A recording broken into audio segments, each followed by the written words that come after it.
Radio Vulnerables, Psicoanálisis Freud-Lacan, ¿qué? Del grupo Moebius, ya se me olvidó, transmitiendo desde Argentina. Bueno, Rosario. Desde Rosario, Argentina. Muy bien. Sí, Sí, sí. sí, sí. Bueno, el tema de hoy que tenemos es lectura loca de la realidad. Au. ¿Qué se le representa con un tema así? Uy, de lo cotidiano, doctora. ¿Cómo lo cotidiano? Pues es que, ¿cuántas locuras locas de la realidad nos encontramos? Salimos tantito a la calle, y bueno, internamente también, nosotros. No, es como decía, bueno, Lacan decía que la realidad no existe porque cada quien tiene su propia realidad, ¿no? Entonces, esto de la locura loca de la realidad, sí, está muy, es- tiene mucho cuerpo eso, ¿no? Sí, es muy fuerte, es Es muy fuerte. fuerte y muy común y bueno, cada quien tiene su locura. Claro, porque generalmente lo que se piensa es, estuvimos viendo, ¿no?, este artículo tan interesante que ya se subió a la página, este tema de la locura, la historia de la locura, ¿no?, en la humanidad, digamos.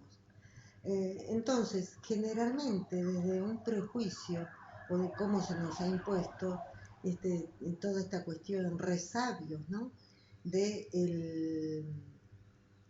que el alienado tiene que ser encerrado, sino porque es peligroso. Por otro lado, hemos visto películas, ¿no?, ya en el siglo XX, donde asesinan, matan, o sea, que son peligros para la humanidad y se está, cuando uno piensa en la locura, piensa en esos términos, piensa en que es una cosa eh, peligrosa y es privativa solamente de aquellos que tienen una enfermedad mental o cosas por el estilo. Sin embargo, el tema de la locura, nosotros lo pensamos como nos enseñó Freud, ¿no?, que por ejemplo amor y odio están en la misma escala, así como la escala de la temperatura, el frío y el calor, ¿no? Uno más se acerca, más frío, más calor y demás. En la misma línea nosotros proponemos pensarla en un extremo la cordura y en otro extremo la locura. Cuanto más nos alejamos de la realidad, más cerca de la locura estamos. Porque como usted bien decía, es imposible asir toda la realidad, o sea, tener una lectura completa de la realidad. Nos lo trajo Lacan con lo real, digamos, no es imposible poder asir ese real, ¿no es cierto? O sea que siempre tenemos representaciones, marcas que eso real nos va dejando. Entonces, desde ese lugar, con esta línea, este termómetro, por así decir, que nosotros más cerca estamos de la cordura, pero nunca vamos a tener una lectura perfecta, completa de ese real que se nos presenta. Y cuanto más nos alejamos, vamos hacia el lado de la locura. Entonces, sí, es verdad que hay desestructuraciones psíquicas muy importantes con alucinaciones, con desestructuraciones, padecimientos psíquicos muy, muy importantes.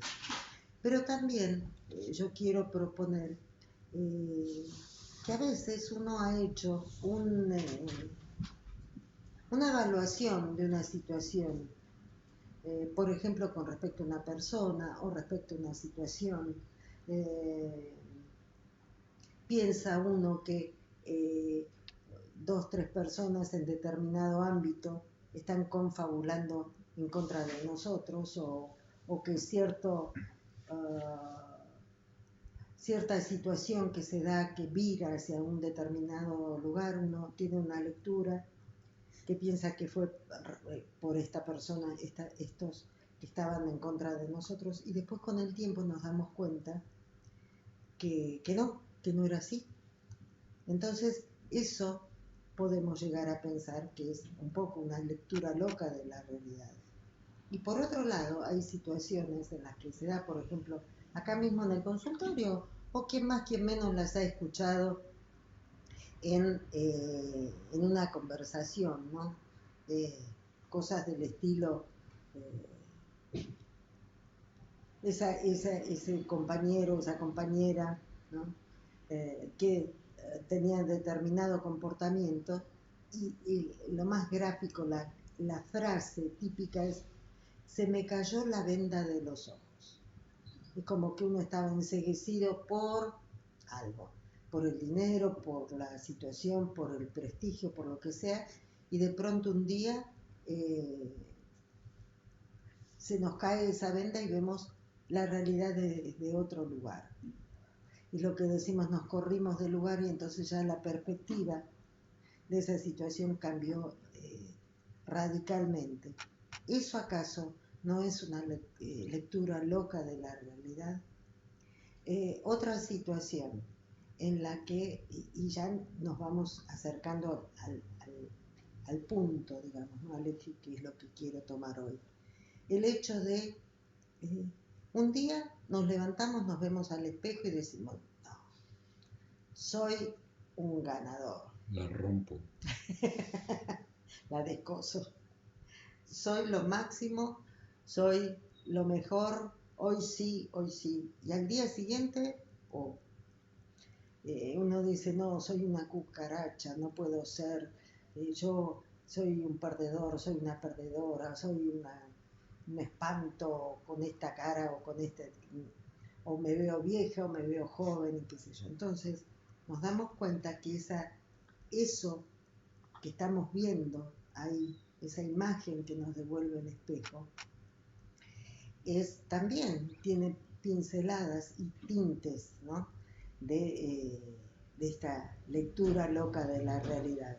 Entonces, como estamos viendo, nosotros, los que nos consideramos normales, los que estamos sanos, por así decir, también tenemos esas lecturas locas de la realidad. Y como lo fui llevando para el lado de la mirada en el espejo, tiene que ver con eso. Tiene que ver con ese registro imaginario, nos va a decir Lacan. Este registro, que es el primero, mejor dicho, hay un determinado momento en la constitución subjetiva, cuando desde que uno nace, digamos, uno tuvo que ir haciendo un recorrido en el que el primer momento uno forma parte del cuerpo de la madre, ¿no? O sea, uno forma, la primera dicotomía es esa, ¿no? La que nos muestra Freud en Pulsiones y sus destinos, esa separación entre lo bueno lo acepto, lo malo lo rechazo. Se va constituyendo ahí ese registro imaginario, ¿no? Hasta que en un determinado momento es la madre, ¿no? Esta madre que uno la tiene como lo máximo, que la pone en el lugar de la omnipotencia, nos dice, ¿no? Nos dice: ese eres tú. O sea, la imagen, y cuando hablo de imagen estamos dando a modo de ejemplo la imagen visual, la imagen del espejo, pero sabemos ya desde Platón, desde Aristóteles, que las imágenes tienen que ver con estas marcas que nos van dejando este encuentro con el exterior, digamos, que está dado por los sentidos. Entonces nosotros podemos hablar de la imagen olfativa, de una imagen visual, de una imagen auditiva, de una imagen sensorial, me refiero a tocar, ¿no? vamos conformándonos, ¿no? Dice Freud que somos eh, un mosaico de goce, dijera Lacan. Está todo fragmentado, hasta que en un determinado momento esa madre nos dice, ese eres tú, ¿no? O sea, nos nomina. Y entonces todo se unifica, todo se integra en esa imagen completa que somos nosotros, que es uno, ese eres tú. Bien, como somos parte de esa madre y para esa madre nosotros hemos sido el objeto del deseo, somos lo máximo. Formamos ahí lo que se llama el yo ideal. Ese yo ideal que es, insisto, es completo, es perfecto, es lo máximo. Y así, como vamos andando por la vida, este encuentro con una terceridad que vendría a ser este padre, este tercero, que siempre ha estado en este encuentro de la madre, el padre, esta función paterna, ¿no? O sea, porque es esto que nos va de alguna forma separando, nos va separando de esa madre, de este lugar inicial que éramos el yo ideal, ¿no? O sea, el ideal para la madre, y yo entonces soy lo máximo, lo ideal. Entonces uno empieza a darse cuenta que todo no lo puede, que esa terceridad, ese padre que empezó a intervenir y que nos fue separando de la madre, es también alguien que todo no lo puede, que no es perfecto, la madre también cae de ese lugar de la omnipotencia, el padre también cae de ese lugar de la omnipotencia y uno asume que uno es potente, o sea, puede algunas cosas y otras cosas no lo puede. Entonces, ese yo ideal deviene en un ideal del yo. O sea, esos son los ideales que uno tiene, que uno tendría que sirven como un norte, que sirven como un ir hacia ese lugar de la perfección, donde ese lugar paradisíaco, por así decir, que es ese lugar donde uno se supone que ha estado, pero en realidad nunca ha estado porque uno perfecto no es, ¿no es cierto? Entonces, uno se va asumiendo y cuanto más se vaya asumiendo, ¿no? Que tiene ideales que están allá y que uno se ve, ¿no? Qué es lo que tiene que hacer para ir logrando esos ideales que uno tiene, es esa postura que uno tiene frente a la realidad, que es una postura de potencia, o sea, es una postura de yo voy a tratar de hacer eso, voy a tratar de ser, no sé, tener un título universitario, o formar una familia, o tener una empresa, o ser científico, no sé, cualquier cosa, ¿no es cierto? O incluso no son solamente ideales positivos, también puede ser, voy a ser, no sé, el jefe del narcotráfico en México, voy a ser no sé, el padrote más importante y tener un harén para que mujeres trabajen para mí, no sé, no necesariamente son esos ideales positivos, ¿no es cierto? Entonces, uno tiende a eso, eh, a esos ideales y tiene las herramientas que uno ha ido adquiriendo en este recorrido, en esta familia, en esta comunidad en la que fui haciendo. Entonces, cuando aparece la locura, o sea, cuando yo me estoy alejando de esta cordura, que sé quién soy, las cosas que puedo y las cosas que no puedo, pero tengo aquel ideal, eso sería el momento más cuerdo que uno tiene.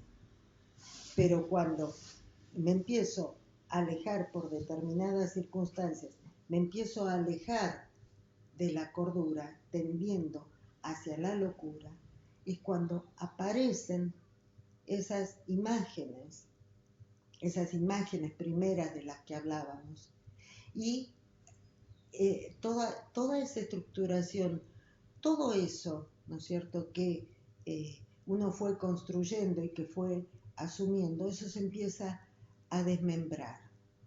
Todo eso se empieza a desmembrar. Entonces, para dar un paneo general y poder terminar con esta historia, digamos que en una desestructuración subjetiva sucede que todo ese mundo construido, todo ese mundo que uno ha ido construyendo en el recorrido de su vida, eso se desmorona, eso se nos viene encima, por así decir. No hay un límite, es algo que nos atraviesa, es algo que nos desestructura. El caso más extremo son las alucinaciones de, por ejemplo, una desestructuración psicótica, donde se siente totalmente amenazado, ¿sí? Amenazado uno, el sujeto se siente amenazado y no hay forma de poder frenar toda esa desestructuración. Esto en el caso de una desestructuración psicótica, pero que también es locura, por ejemplo, como hablábamos el otro día, de las locuras histéricas, estas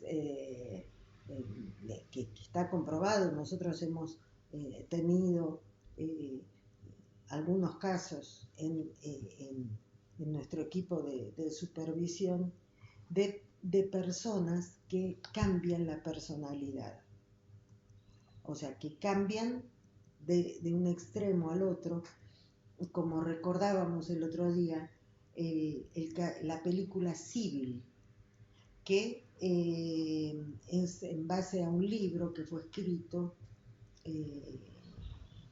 la película, la primera, porque hay una remake que se hizo allá en los años 2000, pero la original es de Sally Field, una actriz, donde en la película creo que aparecen 80 y pico de personalidades, cuando en realidad el caso originario tiene como 100 y pico, 120, una cosa así.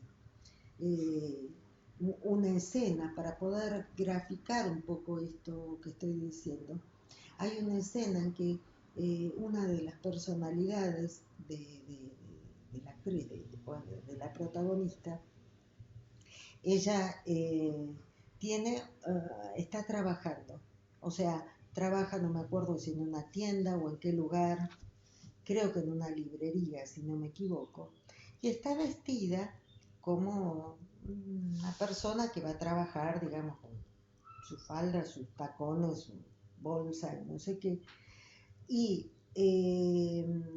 tiene una situación, ¿no?, que la desestructura, y cuando ella regresa a la realidad, se encuentra que está parada adentro de una fuente de agua, hablando como una niñita de 3, 4 años y pidiendo por su mamá.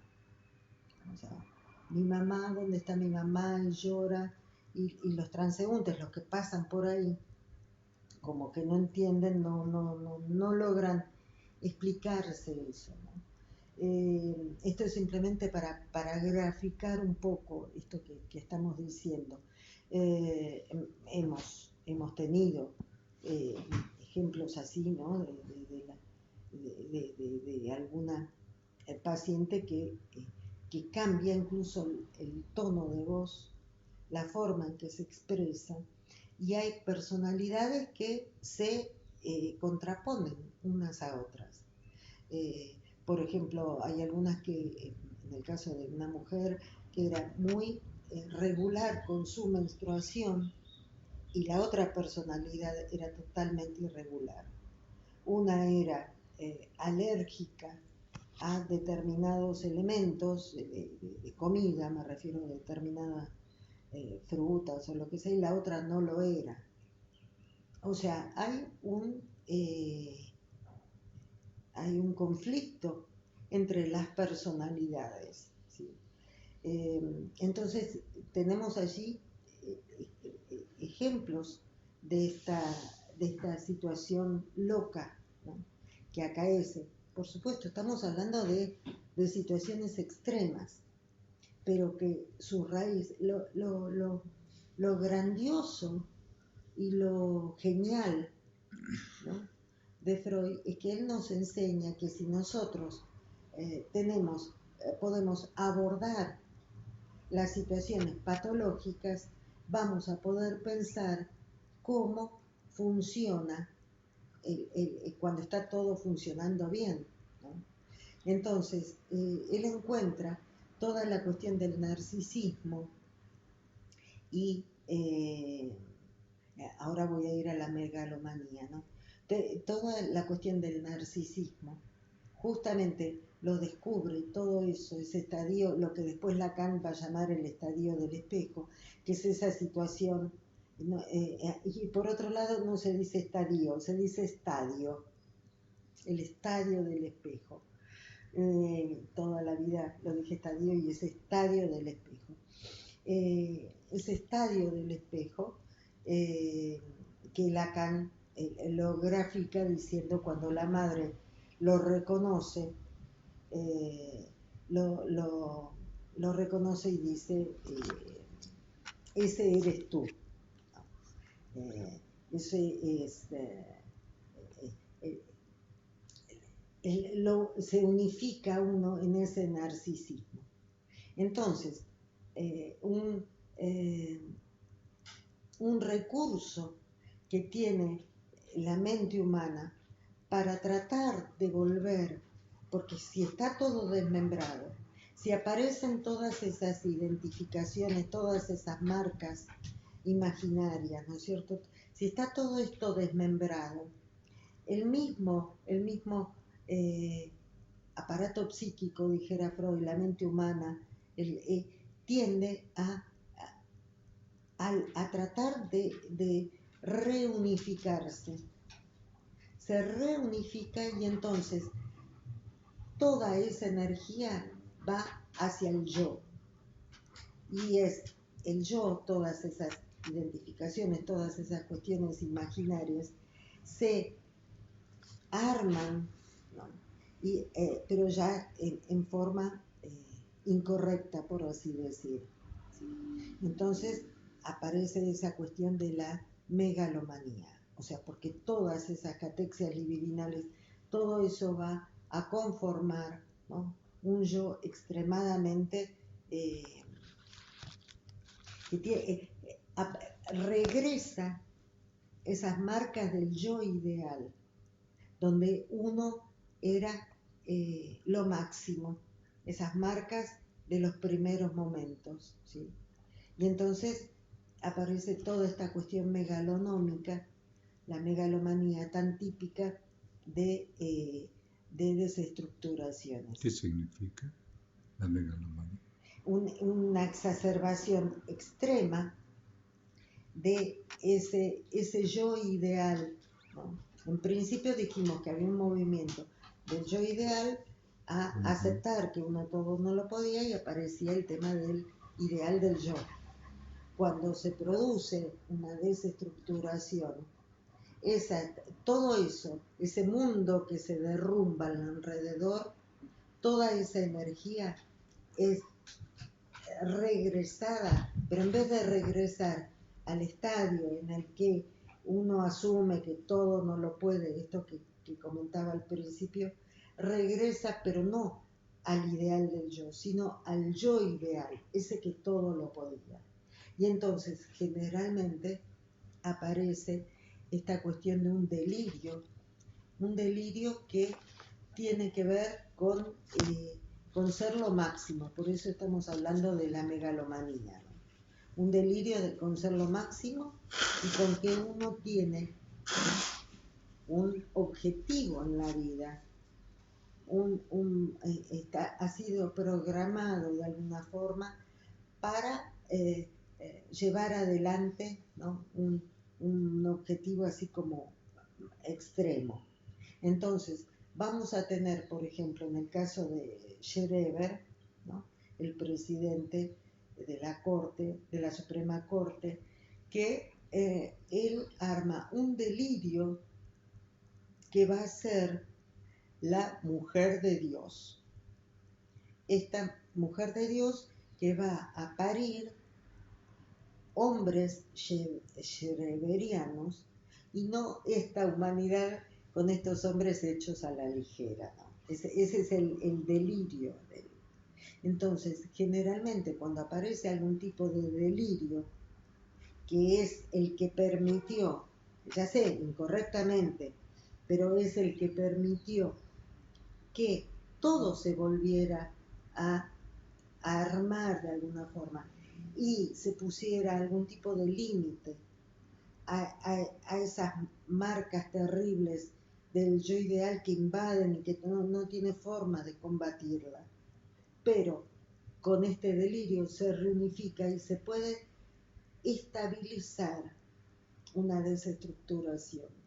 Se puede estabilizar y puede, junto con la psiquiatría, en este caso con la medicación, con la idea es que con la medicación baje el nivel de sufrimiento que generalmente se siente en el cuerpo, este nivel de padecimiento, ¿no? Que lleva a que alguien esté más tranquilo, más estabilizado, entonces se pueda trabajar como para que pueda tener algún la posibilidad, ¿no?, de volver a crear los lazos sociales, porque justamente cuando tenemos que alguien se desestructura, lo que hace es todos los que están, ¿no?, a mi alrededor de alguna forma son peligrosos, me amenazan. Y entonces voy cortando los lazos sociales. El paciente, el padeciente, va cortando todos los lazos sociales y se va aislando, se va metiendo para adentro y puede tener escenas violentas porque se siente amenazado por el entorno. Entonces, lo que hace la medicación es, de alguna forma, bajar ese padecimiento y con un buen trabajo de psicoanálisis puede llegar a empezar a reconstruir esos lazos sociales, ¿sí?, y poder empezar a poder vivir, tener una vida, ¿no?, quedando estabilizado en la sociedad, ¿no?, que en definitiva lo que nos hace seres humanos es el otro, el sujeto y el otro, así como nos constituimos.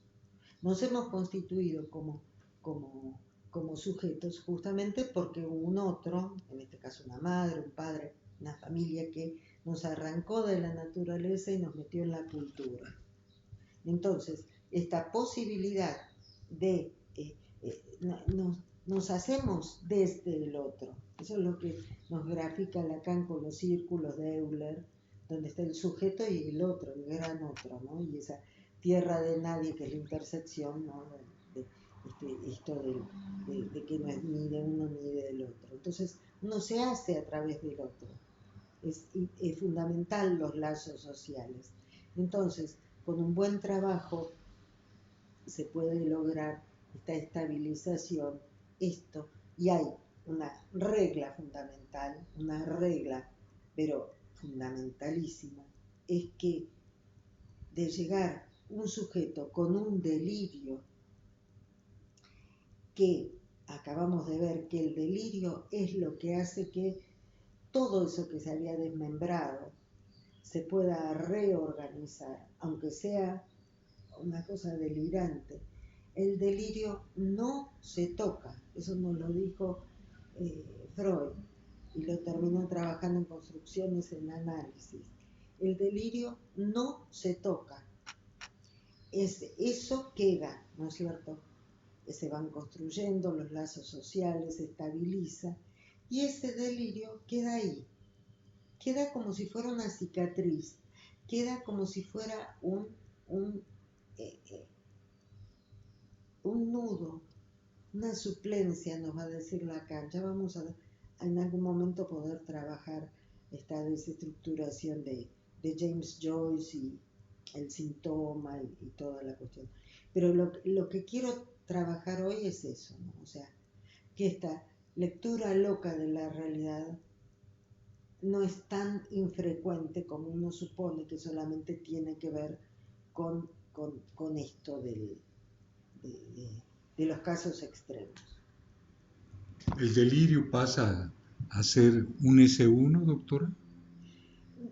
No, el No, delirio viene... que son las huellas básicas, némicas, que son las que constituyen la subjetividad primaria, ¿no?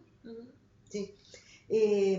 No, el delirio viene a funcionar como un santón, nos va a decir Lacan. Nos va a funcionar porque desde el paradigma lacaniano, que él lo piensa como que son tres registros que están de alguna forma anudados, ¿no? Registro simbólico, real e imaginario. Cuando se produce una desestructuración, esos, él le llama eso el nudo Borromeo. Los tres nudos se desarman, ¿sí? Entonces, el santón, lo que lo castellanizamos como síntoma, eso viene a funcionar como un parche, como algo que vuelve a anudar a alguien, que le hace tener un lugar, vuelve a tener un lugar en una genealogía y en la realidad. En el caso de James Joyce, para él funcionó como santón el tema de la escritura. Vamos a trabajar toda la cuestión del... Freud lo decía el poeta, cuando usted hoy hablaba del poeta, ¿no? Que decíamos de poetas y de locos, todos tenemos un poco, ¿no? Estábamos hablando de esto. Es justamente este tema, cuando hablamos del poeta, estamos hablando del arte, estamos hablando de ese que sabe hacer ahí con algo, encontró un recurso en las profundidades de sus marcas, un recurso que le permite poder estar, poder relacionarse, poder estar con el gran otro. Entonces, en el caso de James Joyce fue escribir, porque él decía,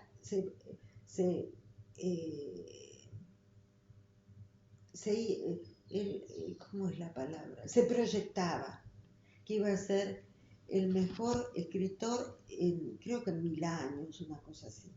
O sea, el santón significa el poder hacer algo ahí con uno, con las marcas que uno tiene. Muy interesante lo que me acaba de decir, porque es el saber hacer ahí, con el santón, dice Lacan. ¿Qué significa eso? Que cada uno tiene sus propias marcas. Y con eso, con esas propias marcas, uno puede llegar a armar, a construir algo que nos permita seguir viviendo en la sociedad, en el mundo. Ese es el santón. Eso es, esa suplencia, ese recurso lo tenemos todos, absolutamente todos. Todos tenemos algo, ¿no? Algo que nos permite sostener el lazo social. Exacto. El Maradona vivir. sería el fútbol. Por ejemplo, poder vivir es saber hacer ahí con lo que nos mantiene, bueno, de este lado. Nos mantiene de este lado. Entonces, cuando se produce una desestructuración, lo que no significa que todo el mundo va a tener que escribir como James Joyce o jugar al fútbol como Maradona. No. A veces son pequeñas cosas, pequeñas marcas. Por eso le agradezco la pregunta, porque fue eso, esos primeras marcas, esos S1, son los que a uno le permiten poder corregir las inadecuaciones que uno, bueno, con las que uno se fue confrontando en la vida. Ya no pregunto más porque ya nos vamos. Bueno, Bueno, nos gracias por la despedimos. pregunta. No, Nos despedimos. hasta la próxima. Que Sí. estén bien y saludos. Saludamos a Fede, mi hermanita Beta, a México.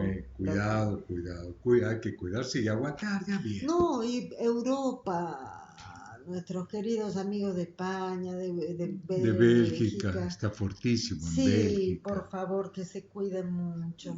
Sí.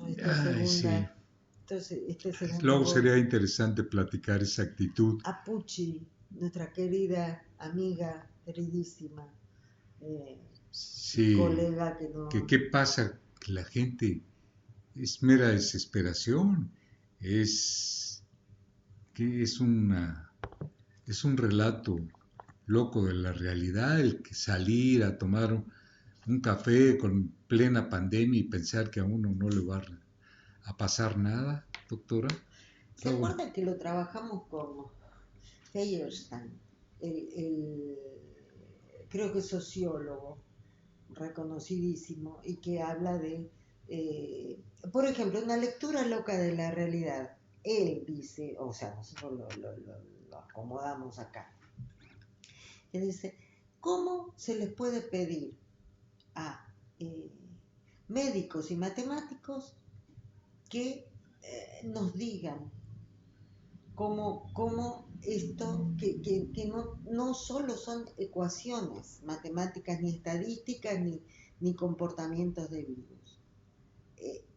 Dice, pídanos a los que sabemos del ser humano, ¿no? De la estofa del ser humano, porque esos comportamientos de los que usted está hablando, justamente es ese boicot, ¿no? O sea, esto de boicotearse uno mismo, ¿no? Bueno, y él lo explicaba en términos de la, justamente, del narcisismo, no del narcisismo, él lo ponía en otros términos, no me puedo acordar ahora, de la proyección y la negación. Ahí tenemos otra lectura. Lo dejamos para la próxima porque vamos a seguir trabajando esto de la... Ya estamos viendo que todo el tema de la locura tiene que ver con esos primeros marcos. Esa pulsión de muerte, ¿no, doctora? A mí me impacta ya y que el 80% de los seres humanos somos hijos no deseados, ¿no? Y en México el 95%. Bueno, lo dejamos ahí. Sí, tiene que ver siempre con esto. Bueno, saludos a todos, sí. Abrazos y será hasta la próxima. Feliz Día de la Madre aquí en Argentina. Sí. Ahí estamos preparando el día. Bueno, chao. Hasta la próxima, que sigan bien.